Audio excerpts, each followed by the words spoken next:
नमस्कार दोस्तों, स्वागत है आपका हमारे चैनल फ्लो इन भक्ति में। चलिए आज जानते हैं देवशयनी एकादशी के बारे में। हिंदू धर्म में देवशयनी एकादशी का विशेष महत्व है। इस दिन से ही भगवान विष्णु योग निद्रा में चले जाते हैं। आषाढ़ माह के शुक्ल पक्ष की एकादशी को देवशयनी एकादशी मनाई जाती है। एकादशी व्रत जगत के पालनहार भगवान विष्णु को समर्पित है। मान्यता है कि देवशयनी एकादशी से भगवान विष्णु 4 महीने के लिए योग निद्रा में चले जाते हैं। इस अवधि में शुभ व मांगलिक कार्यों की मनाही होती है। सनातन धर्म में निहित है कि आषाढ़ माह के शुक्ल पक्ष की एकादशी तिथि से जग के नाथ भगवान विष्णु क्षीर सागर में विश्राम करने चले जाते हैं। फिर 4 माह बाद उन्हें उठते हैं। उस दिन को देवोत्थानी एकादशी कहा जाता है। इसके बाद अगले 4 महीने तक सृष्टि का संचालन देवों के देव महादेव करते हैं। इस अवधि को चातुर्मास कहते हैं। अतः देवशयनी एकादशी के दिन भक्ति भाव से लक्ष्मी नारायण जी की पूजा की जाती है। देवशयनी एकादशी को देव देवशयनी, महा एकादशी, थोली एकादशी तेलुगु, हरिदेव शयनी, पद्मनाभा शयनी तथा प्रबोधनी एकादशी भी कहा जाता है। आई सुनते हैं देवशयनी एकादशी व्रत कथा। धर्मराज युधिष्ठिर ने कहा, हे केशव, आषाढ़ शुक्ल एकादशी का क्या नाम है? इस व्रत के करने की विधि क्या है और किस देवता का पूजन किया जाता है?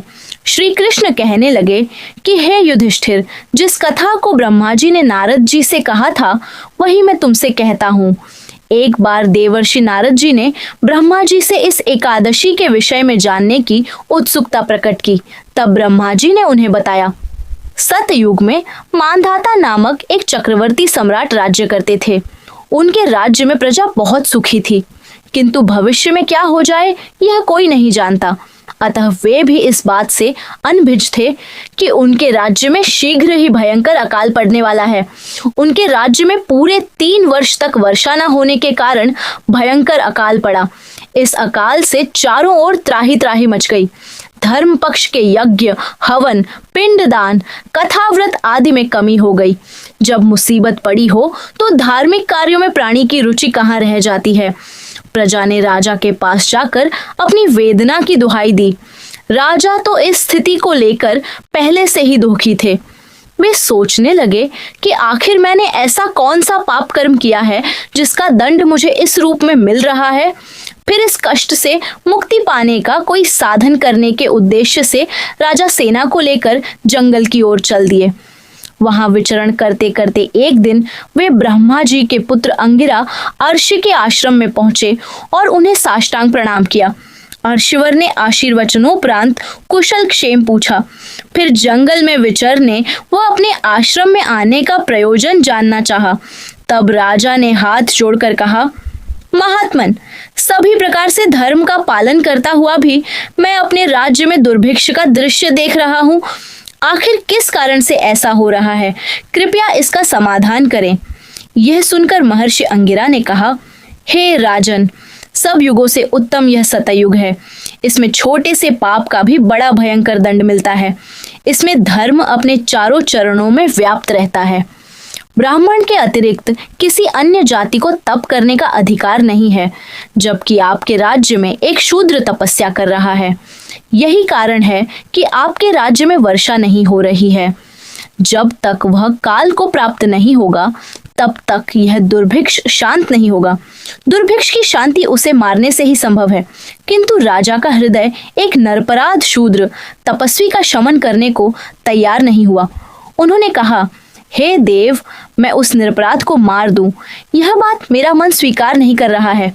कृपा करके आप कोई और उपाय बताएं। महर्षि अंगिरा ने बताया, आषाढ़ माह के शुक्ल पक्ष की एकादशी का व्रत करें। इस व्रत के प्रभाव से अवश्य ही वर्षा होगी।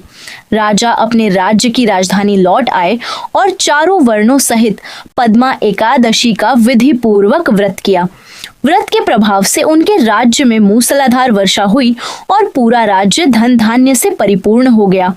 ब्रह्मवैवर्त पुराण में देवशयनी एकादशी के विशेष महात्म्य का वर्णन किया गया है। इस व्रत से प्राणी की समस्त मनोकामनाएं पूर्ण होती हैं। भगवान विष्णु की योग निद्रा का रहस्य। एक बार भगवान विष्णु ने वामन अवतार लिया और राजा बलि की परीक्षा लेने धरती पर आए। राजा बलि से 3 पग की धरती मांगी।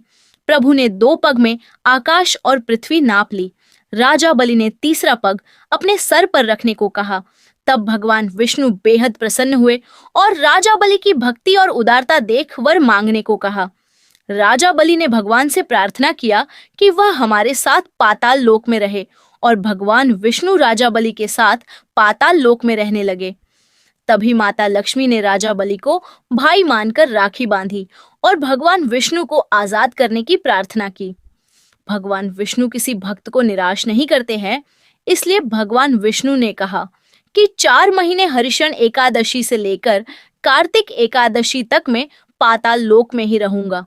भगवान शिव पर आती है सारी जिम्मेदारी। भगवान विष्णु के योग निद्रा में रहने का अर्थ यह है कि इस दौरान सृष्टि के संचालन की जिम्मेदारी भगवान शिव के परिवार पर आ जाती है। पंडित नंद किशोर मुदगल ने समझाया कि भगवान शिव के परिवार भगवान शिव, माता पार्वती, गणेश भगवान और कार्तिकेय इस अवधि में विशेष रूप से सक्रिय रहते हैं और सभी प्रकार की नकारात्मक शक्तियों से सृष्टि की रक्षा करते हैं। कौन चलता है सृष्टि? भगवान विष्णु 4 महीना सावन, भाद्रपद, अश्विन और कार्तिक योग निद्रा में रहते हैं। जब भगवान विष्णु योग निद्रा में रहते हैं तो सृष्टि का संचालन भगवान शिव के परिवार के द्वारा किया जाता है। 1. भगवान शिव सृष्टि के संहारक के रूप में शिव इस अवधि में विशेष रूप से सक्रिय रहते हैं। वे नकारात्मक शक्तियों का विनाश करते हैं और संतुलन बनाए रखते हैं। सावन का महीना भगवान शिव को समर्पित रहता है, इसलिए सावन का महीना भगवान शिव चलाते हैं। दूसरा, भाद्रपद का महीना भगवान गणेश को समर्पित रहता है। यह महीना भगवान गणेश संचालन करते हैं। इस महीने में भगवान गणेश की पूजा आराधना करने से मन वांछित फल की प्राप्ति होती है। तीसरी, मां पार्वती। चातुर्मास का तीसरा महीना यानी अश्विन के महीने में मां पार्वती के रूप में मां दुर्गा विशेष रूप से सक्रिय रहती है और भक्तों की रक्षा करती है। वे भगवान विष्णु की अनुपस्थिति में ऊर्जा और शक्ति का संचार करती हैं। इस महीने में नवरात्रि जैसे त्योहार मनाया जाते हैं। चौथा, चातुर्मास का चौथा, कार्तिक का महीना भगवान कार्तिकेय को समर्पित रहता है, इसलिए चातुर्मास का 4 महीना भगवान शंकर का परिवार पूरी सृष्टि को संचालित करता है। ये था आज का वीडियो। जानकारी अच्छी लगी हो तो वीडियो को जरूर लाइक करें और कमेंट में हरिओम जरूर लिखें। जय श्री कृष्णा।